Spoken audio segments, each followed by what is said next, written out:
Halo, Assalamualaikum warahmatullahi wabarakatuh. Perkenalkan, nama saya Agustin Bella Permatasari dari Universitas PGRI Argopuro, Jember. Saya mahasiswa pendidikan luar biasa dari kelas 6A dengan NIM 2018 186 202 B0019 ya. Di sini saya mengampu mata kuliah bimbingan konseling yang diberikan kepada anak berkebutuhan khusus dengan dosen Bunda Sugihartati ya.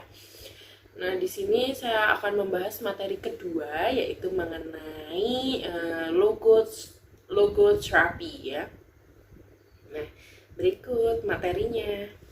Nah, yang pertama yaitu arti dari logoterapi. Ya, logoterapi sendiri berasal dari bahasa Yunani, ya, dari kata logos yang memiliki makna dan juga dan juga rohani, yang artinya dari logos itu makna dan juga rohani atau spiritual ya. Sedangkan kata terapi sendiri berarti penyembuhan atau pengobatan ya. Secara umum logos terapi digambarkan sebagai corak dalam psikologi atau psikiatri yang mengakui adanya dimensi spiritual manusia di samping dimensi raga dan jiwa ya, serta beranggapan juga bahwa makna hidup ya atau the meaning of life ya dan hasrat untuk hidup bermakna itu merupakan motivasi utama manusia guna meraih kehidupan yang bermakna ya, yang didambakan oleh semua orang ya, seperti itu arti kata logos terapi ya. Selanjutnya kita akan membahas mengenai tujuan dari logoterapi sendiri. Jadi teknik logoterapi bertujuan untuk membantu menolong pasien dalam menemukan makna dan tujuan dalam hidupnya. Jadi terapi ini membantu seseorang itu untuk mengetahui apa sih sebenarnya tujuan dalam hidupnya dan apa makna dalam kehidupannya. Setiap manusia tentu mempunyai tujuan yang unik dan berbeda dari satu orang dengan orang yang lain. Juga bagaimana cara mereka untuk meraih tujuan hidupnya pasti akan berbeda ya. Untuk mencapai tujuan, pasien harus berpacu dengan waktu atau pasien atau klien, karena kita hidup itu kan waktunya waktu kita kan tidak banyak ya, kita kan juga tidak tahu kapan kita akan meninggal ya, seperti itu. Jadi kita harus cepat ya, seperti itu. Nah, dalam hal ini menekankan sikap optimis dalam menjalani kehidupan dan tidak mengajarkan bahwa tidak ada penderitaan dan aspek negatif yang tidak dapat diubah menjadi sesuatu yang positif, karena manusia sendiri memiliki kemampuan untuk melakukan dan mengambil sikap yang tepat terhadap apa yang sedang dialaminya. Jadi kita bisa berusaha mengubah sesuatu hal yang kita rasa kurang baik menjadi lebih baik, yang negatif menjadi positif untuk meraih apa sih tujuan dari hidup kita. Nah, seperti itu. Dengan adanya perawatan bagi pasien dalam teknik logoterapi sendiri, agar pasien bisa senantiasa ya diberikan motivasi untuk sabar, untuk ikhlas, untuk tabah dan tawakal dalam memaknai hidup ya, mengambil hikmah dari segala penyakit ataupun dari segala permasalahan yang dihadapi di dalam kehidupan. Karena kan tidak mungkin ya kita tuh menjadi orang yang tidak pernah mengalami sebuah masalah kan dalam kehidupan kita. Nah, yang ketiga yaitu subbab mengenai sejarah logoterapi. Ya, logoterapi dikenalkan pertama kali pada tahun 1940-an oleh Dr. Emil Frankl, seorang ahli neurologi dari Austria ya. Beliau mendapatkan gelar kedokteran dari University of Vienna Medical School pada tahun 1930 ya. Frankl sendiri dikirim ke kamp tentara Nazi bersama dengan keluarganya pada tahun 1942 seperti itu. Nah, dia sendiri merupakan satu-satunya anggota keluarga yang selamat dari Nazi. Pada tahun 1945 dia kembali ke Wina dan menerbitkan sebuah buku yang berjudul Man Search for Meaning ya. Nah, setelah kematiannya pada 2 September pada tahun 1997, buku ini diterbitkan dalam 24 bahasa. Jadi bukunya diterjemahkan ke 24 bahasa yang berbeda. Nah, saya percaya bahwa setiap manusia sendiri didorong itu oleh sebuah keinginan untuk memiliki arti dalam pencarian makna dalam kehidupan mereka sendiri. Menurutnya setiap orang itu memiliki makna ya dalam kehidupannya, bahkan saat dalam keadaan terpuruk sekalipun. Jadi walaupun kita itu tidak boleh rendah diri ya, pasti kita itu memiliki makna lah dalam hidup kita. Hal ini didasari oleh pengalaman hidupnya ya yang dijalaninya, sehingga dia percaya setiap manusia itu bisa mengubah situasinya atau keadaannya sendiri ya. Yang keempat yaitu konsep dasar dari logoterapi ya. Logoterapi sendiri memandang manusia sebagai makhluk bebas yang berusaha untuk mengubah kehidupannya berdasarkan keinginan untuk mewujudkan makna yang dimilikinya menjadi sebuah kenyataan. Jadi manusia itu sebagai makhluk hidup yang memiliki tujuan hidup dan berusaha ya untuk mewujudkan apa dari tujuan hidupnya masing-masing ya. Makna hidup makna hidup sendiri adalah hal-hal yang dianggap sangat penting dan berharga serta memberikan nilai khusus bagi seseorang. Makna hidup terkait dengan alasan dan tujuan dari kehidupan itu sendiri ya. Dalam pelaksanaannya, logoterapi sendiri memiliki 3 konsep utama.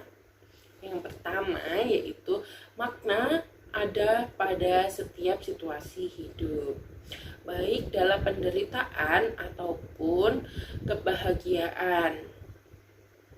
Makna hidup merupakan sesuatu yang dianggap penting dan memberikan nilai khusus bagi seseorang.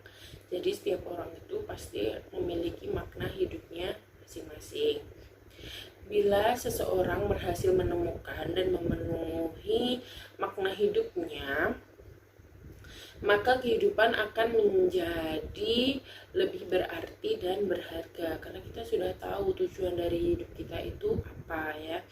Dan pada akhirnya akan menimbulkan penghayatan atau kebahagiaan sebagai akibat dari hal tersebut, dari akibat dari kita sudah menemukan makna kehidupan kita. Nah, yang kedua yaitu kebebasan berkehendak, yaitu setiap manusia memiliki kebebasan yang tak terbatas dalam menemukan makna hidupnya. Makna hidup dapat ditemukan dalam kehidupan itu sendiri melalui karya bakti, keyakinan atas harapan dan kebenaran, serta penghayatan cinta, iman, dan cinta kasih ya, seperti itu. Manusia memiliki kemampuan dalam mengambil sikap terhadap penderitaan dan peristiwa tragis yang terjadi. Apabila keadaan tragis tersebut tidak dapat diubah, maka sebaiknya manusia mengambil sikap yang tepat agar tidak terhanyut dalam menghadapi keadaan tersebut. Nah, dari ketiga konsep tersebut berkaitan dengan eksistensi manusia pada logoterapi, ditandai dengan kerohanian, spirituality, kebebasan atau freedom, dan tanggung jawab atau responsibility ya. Yang sebab selanjutnya yaitu mengenai landasan filosofi dalam logoterapi ya. Logoterapi memiliki 3 pilar yang menjadi landasan filosofinya, yaitu kebebasan berkeinginan dan kebebasan berkeinginan, lalu keinginan akan makna dan makna hidup. Ya, yang pertama akan kita bahas yaitu kebebasan berkeinginan atau the freedom of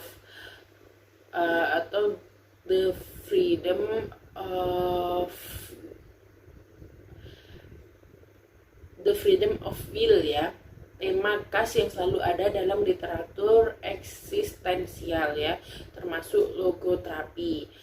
Nah, itu menyatakan bahwa setiap orang itu bebas untuk menentukan pilihan di antara alternatif-alternatif yang ada, dan oleh karenanya mengambil peranan yang besar dalam menentukan nasibnya sendiri. Maaf ya. Jadi setiap orang itu bisa menentukan nasibnya diri sendiri, bukan orang lain yang mengaturnya, seperti itu. Nah, pandangan logoterapi, manusia memiliki kebebasan yang luas terhadap tetapi sifatnya terbatas ya. Karena manusia adalah makhluk yang serba terbatas. Terdapat 2 hal yang membatasi kebebasan tersebut ya. Yaitu yang pertama, kebebasan manusia bukan merupakan kebebasan dari kondisi-kondisi biologis, psikologis, dan sosiologis ya. Melainkan kebebasan untuk menentukan sikap terhadap kondisi-kondisi tersebut ya. Jadi kita tidak bisa lepas dari tanggung jawab, tetapi kita bisa menentukan sikap apa yang akan kita berikan ya. Frankl sendiri berpendapat bahwa manusia bisa menentukan sendiri apakah dia akan menyerah atau mengatasi kondisi yang sedang dihadapi ya. Karena yaitu tadi, manusia bisa menentukan sendiri dia akan menyerah atau akan melanjutkan apa yang sedang terjadi. Nah, yang kedua yaitu kebebasan harus disertai dengan rasa yang tanggung jawab yang tinggi. Ya.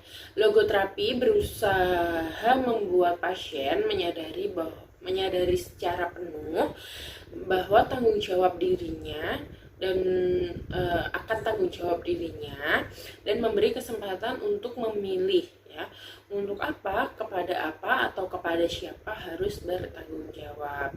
Jadi misalkan saja kita memiliki tanggung jawab dalam pekerjaan, karena kita sudah memilih, jadi kita harus secara penuh bertanggung jawab dalam pekerjaan kita ya. Penunjukan kebebasan dalam pandangan Frankl berpuncak kepada kebebasan berkeinginan, sehingga ia menggunakannya sebagai landasan yang pertama dalam logoterapi ya, seperti itu. Nah, yang selanjutnya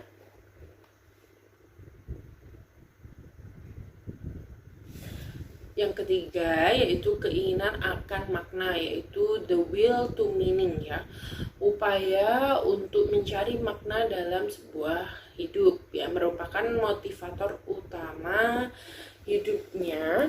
Makna hidup ini merupakan sesuatu yang unik dan khusus, artinya ia hanya bisa dipenuhi oleh yang bersangkutan. Hanya dengan cara itulah ia bisa memiliki arti yang bisa memuaskan keinginan orang tersebut untuk mencari makna hidup ya, seperti itu tadi. Karena kita memiliki tujuan tersendiri-sendiri, kan tidak mungkin kita menyuruh orang lain dalam memenuhinya.